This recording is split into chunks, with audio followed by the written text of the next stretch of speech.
Police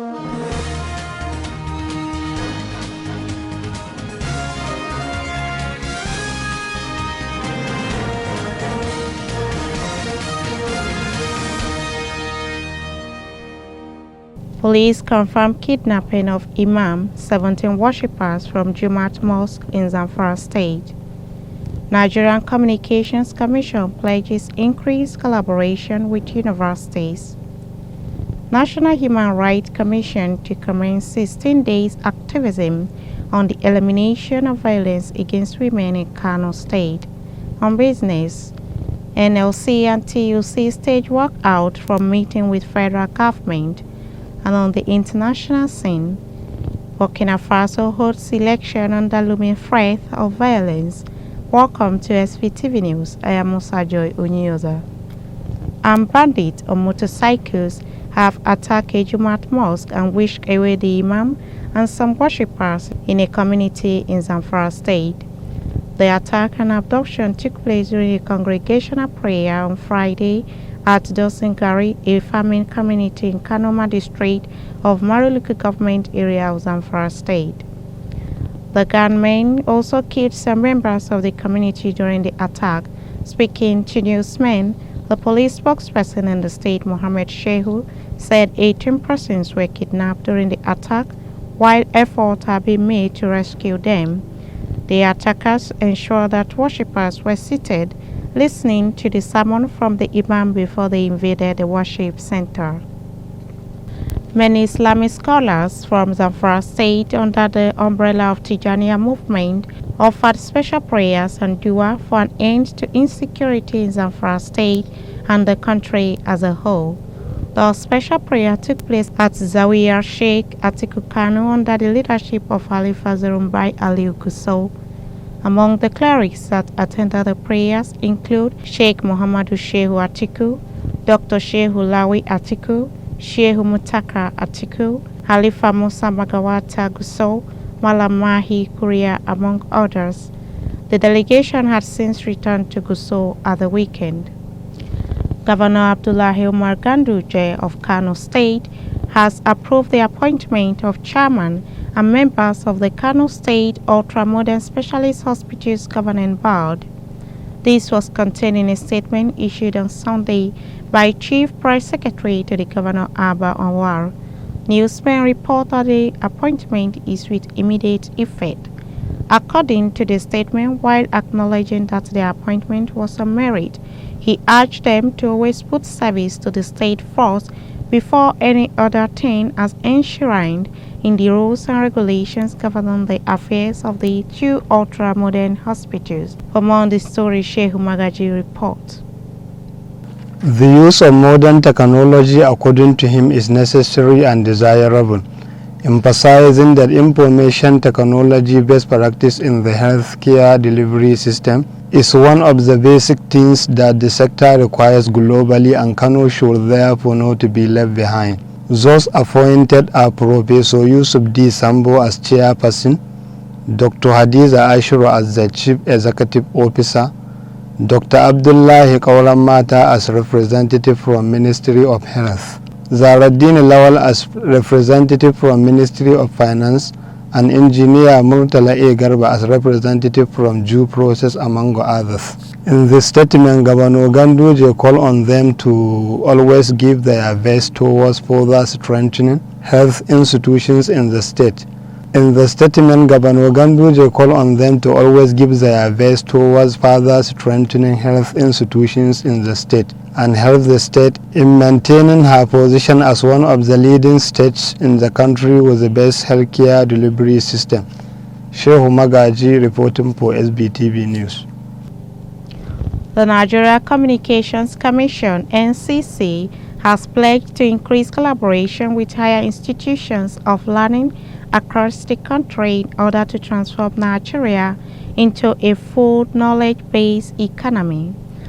The Chairman Board of Commissioners of NCC, Professor Adeolu Akande, stated this during a courtesy visit at the NCC board members to Bayero University, Kano State, at the weekend as part of activities lined up for the 2020 NCC board retreat held in Kano State.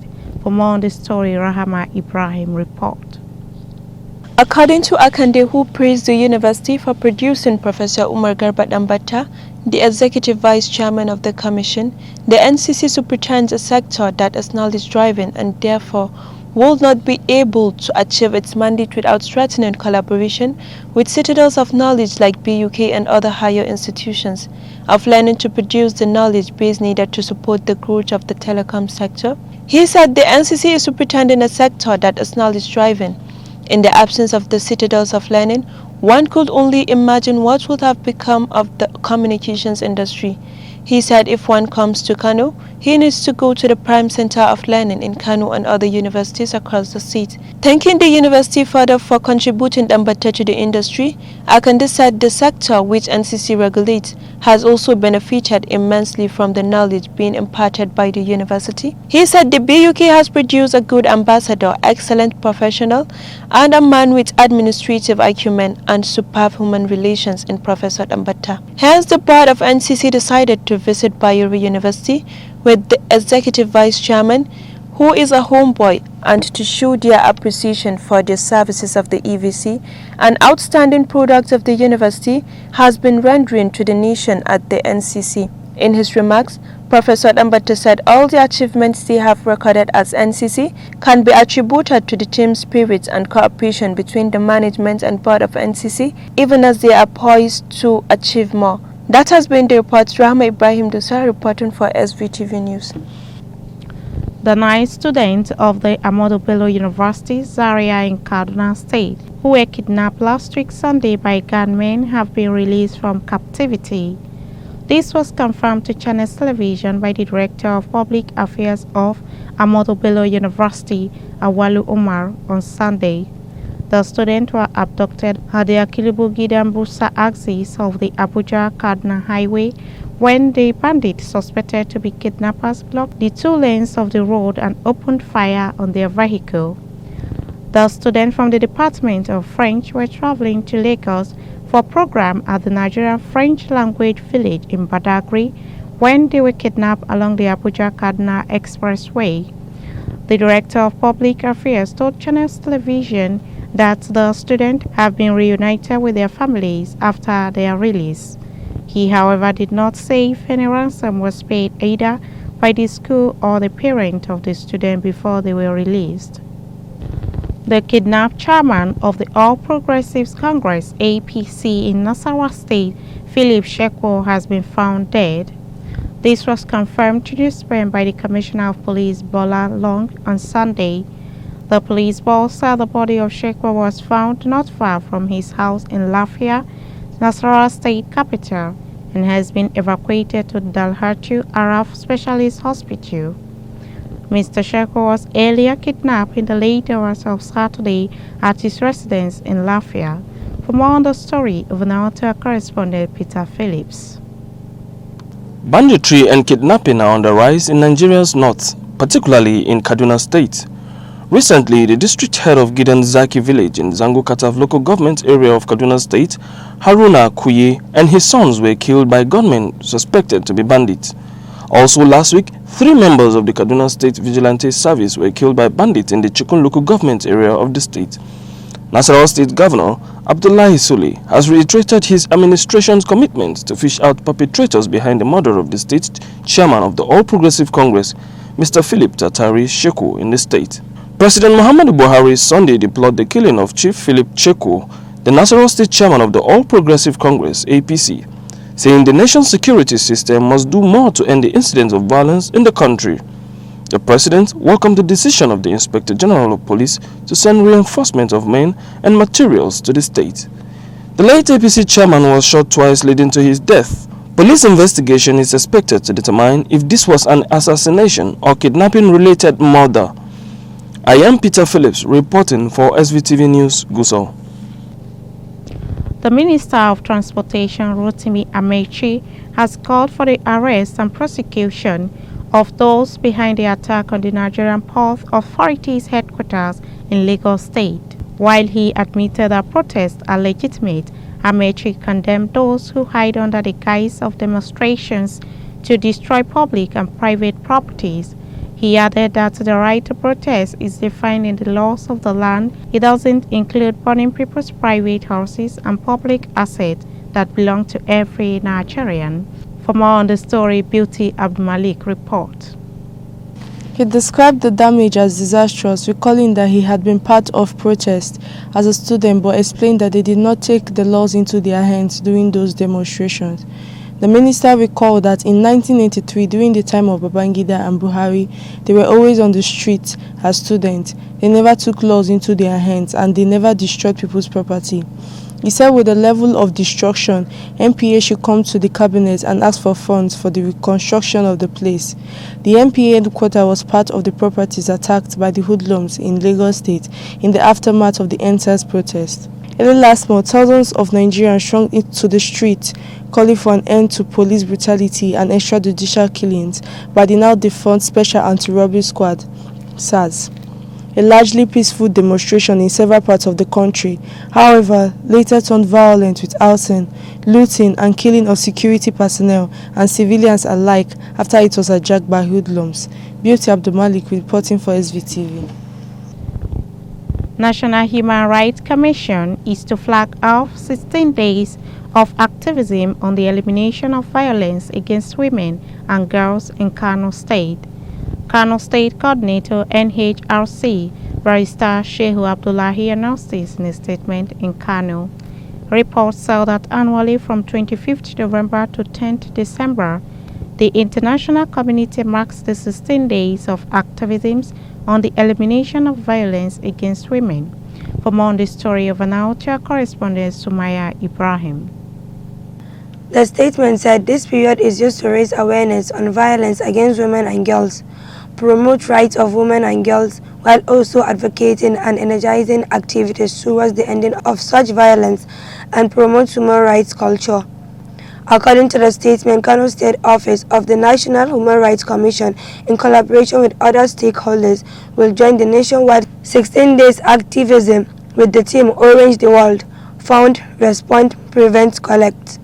It said the activities start with flag off of the campaign by the wife of the governor of Kano State, Hajia Kafsat Ganduji, on the 25th November and close with a rally to mark the International Human Rights Day on the 10th December 2020. In between, the team will pay advocacy call to numerous stakeholders, which include but not limited to the right of the State Assembly, the State Chief Judge, the Attorney General, Commissioner of Justice. Sumaya Dosa reporting for SVTV News.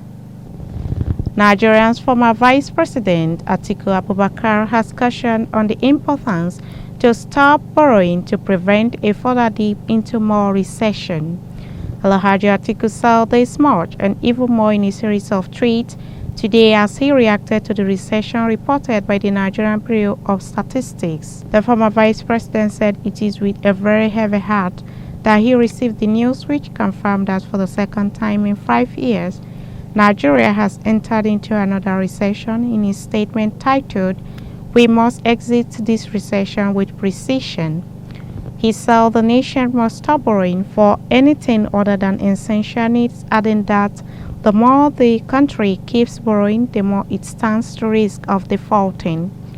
Alhaji Atiku Abubakar also called on President Muhammadu Buhari to heed to the patriotic counsel given by himself and other well-meaning Nigerians on cutting the cost of governance. One Deputy Superintendent of Police, DSP Popular Kayode, leader of the task force team operating around Lekki Ajah area of Lagos State, and his team members have been arrested for collecting 100,000 naira bribe. The Lagos State Environmental and Special Offences Unit Head Public Affairs Unit at the Taufik said this in a statement on Sunday made available to newsmen in Lagos State. Mr. Taufik said the bribe was paid by one Didi Ekanem, the owner of a Toyota Venza with registration number APP775GJ, who was caught driving against traffic one way around Lekki Ajah Expressway. For more on the story, Samira Ibrahim report. The leader of the team, Kayode, is not the commander of the agency as quoted in the report, which said that the money, 100,000 naira, was collected via bank transfer to his Kayode account. Mr. Taufik said after the transfer, the vehicle was then released to Ekanem. He said that the chairman of the agency, CSP Olayinka Ebeyemi, upon an investigation of the incident, which happened on Wednesday, November 18th, immediately arrested Kayode and his team members. They will be sent back to the Lagos Police Command for further disciplinary actions. Mr. Taufik said that Ebeyemi thereby warned motorists, particularly private car owners and motorcycle operators, to desist from driving against traffic one way. He said that anyone caught will be charged to the Lagos State Mobile Court for prosecution. Mr. Taufik, however, urged members of the public to always report any corrupt officer who engaged in shady deals, thereby spoiling the image of the agency for disciplinary actions. Samira Ibrahim reporting for SVTV News. The Federal Road Safety Corps is currently embroiled in a management gridlock as the tenure of its Corps Marshal nears its end without commencement of transitional process by the Corps Marshal, whose retirement takes effect from November 26, 2020. Reports say tension have been mounting in the hierarchy of the Corps, triggered by strong speculation that the Corps Marshal has been pulling strings in high places for an extension of his tenure. Peter Ouru, a concerned citizen, said he felt compelled to express his opinion on these topical issues based on the various laws, rules, and regulations that govern and regulate the appointment and tenure of public officers, as provided for in the Constitution, FRSC Establishment Act, the Public Service Rules, the approved FRLC Condition of Service, and extant circulars. For more on the story, over now to Fauzia Ibrahim. The FRSC is the creation of law established by Act of Parliament as FRSC Establishment Act 2007. Section 17, subsection 1 of the Act states that the service by a member of the Corps shall be deemed to be public service of the Federation within the provision of Section 316, subsection 1 of the Constitution of the Federal Republic of Nigeria. It therefore follows that the FRSC is bound by the provision of the Public Service Rule, which is a set of gazetted rules guiding the running of all public institutions. The Public Service Rules, PSR, have clearly defined how long a public servant who is a career staff and on permanent and pensionable appointments may remain in the service. The compulsory retirement age for all grades in the service shall be 60 years or 35 years of pensionable service, whichever is either. Therefore, PSR states that no officer shall be allowed to remain in service after attaining the retirement age of 60 years or 35 years of pensionable service, whichever is either. Fauzia Ibrahim reporting for SVTV. As reaction continued to trail the defection of Governor of Ebonyi State, Dave Umahi, the former governor of Ekiti State, Ayodele Fayose, has also bared his mind on the matter. According to Mr. Fayose, Umahi's defection to the ruling All Progressives Congress, APC, is unprincipled. The Nation reports that he said he would never jump ship like some politicians who are bereft to political ideology, describing those indulging in such acts as political robbers. Speaking on his frosty relationship with the Oyo State Governor Seyi Makinde and Senator representing Ekiti South Biodu Olujimi, Fayose explained that there was no leadership tussle among them, maintaining that whatever happened among them were not personal and would be resolved in the interest of the PDP. Fayose made the remark in Ado Ekiti while speaking with journalists as part of the event commemorating his 60th birthday, assuring that all the raging crisis between him and other leaders of the party in Ekiti State and the region would be resolved in the interest of the PDP. We'll be right back after this short commercial break. Stay tuned.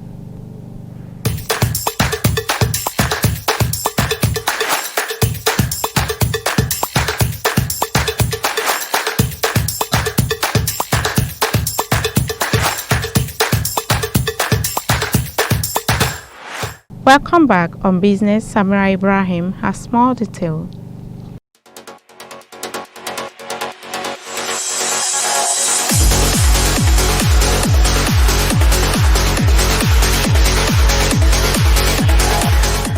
Welcome to Standard Voice Business Desk. I am Samira Ibrahim. Labour Union representatives on Sunday staged a walkout from a meeting with the federal government barely 5 minutes after it started. According to the president of the Trade Union Congress, Godri Olaleye, on the meeting's agenda were the issues surrounding the hike in the price of fuel and electricity tariffs. In his opening remarks before the closed-door session, Olaleye accused the federal government of dishonesty, playing to the gallery and painting the organized labor in a bad light before civil servants and the public. Representative of the Nigeria Labour Congress was its deputy president, Najib Yassin. In attendance for the federal government were the Minister of Labour and Employment, Chris Ngege, the Minister of State for Labour, Festus Keyamo, Minister of State for Petroleum, Timothy Silva, Minister of State for Power, Godi Abba, and the Secretary to the Government of the Federation, Mr. Boss Mustafa. And that's all on the Standard Voice Business Desk. I am Samira Ibrahim. Thanks for watching and goodbye. And on the international scene, polls closed in Burkina Faso on Sunday after a presidential and parliamentary election dominated by the threat of Islamist violence that prevented voting in hundreds of villages. President Roch Kabore is seeking a second 5-year term, campaigning on achievements such as free health care for children under the age of 5 and paving some of the red dirt road that snake across the arid West African country. But a surging attack by groups with links to Al-Qaeda and Islamic State has eclipsed everything. The violence has cost more than 2,000 lives this year alone. The election went smoothly in the capital, and there were no reports of large-scale violence elsewhere during the vote, but some polling stations in insecure eastern areas had to be closed because of threat. At least 400,000 people, nearly 7% of the electorate, are expected to have been unable to vote due to polling stations not opening for fear of violence, officials data forecast ahead of the vote. Election officials began counting immediately after the poll closed, chalking up each vote on school blackboards across the city. Analysts expect a tight race that could go to a second round if no candidate wins more than 50% of the vote. That has been the news from Standard Voice Television. To end the news, a quick look at the major headline. Police confirm kidnapping of Imam, 17 worshippers from Jumat Mosque in Zamfara State.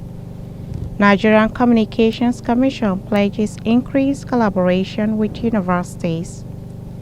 National Human Rights Commission to commence 16 days activism on the elimination of violence against women in Kano State. On business, NLC and TUC stage walkout from meeting with federal government. And on the international scene, Burkina Faso holds election under looming threat of violence.